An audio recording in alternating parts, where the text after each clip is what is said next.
Helene, what are some of the top 5 things that someone could do right now, as you say in your book, to kick chaos to the curb?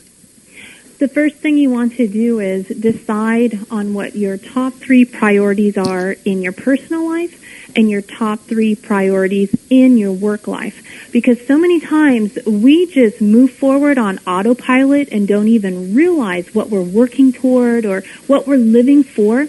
And once you're very clear on what your priorities are in these 2 different aspects of your life, that will help you make better decisions about how you use your time, because you'll be able to ask yourself, will taking on this task right now support one of my personal priorities or one of my work priorities, or is this something that can wait until later? So number 1, establish those priorities. Then number 2, you want to create a target, a measurable target for each one of these priorities.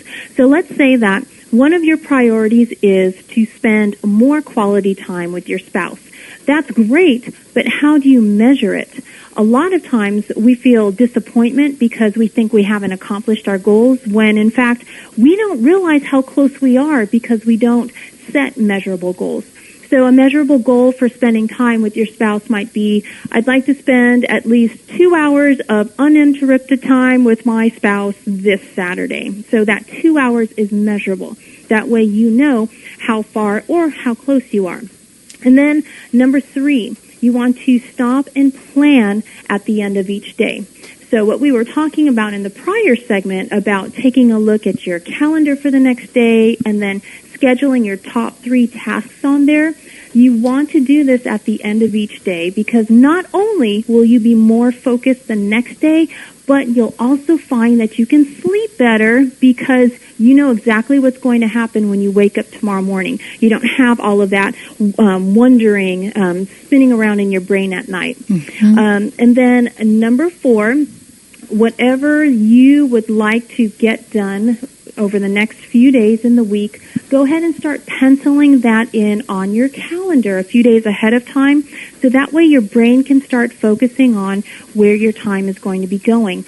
And that helps you say no to those requests that come in when people want you to drop everything. You need to make sure that you are protecting your time. And then number 5, you want to reflect at the end of the day on what you did get done. So yes, there's plenty of time to look at what's remaining on the to-do list, or you can look at things that went wrong, but always start your reflection at the end of the day with, this is what I accomplished, because that will help motivate you to keep going and to keep using your time wisely.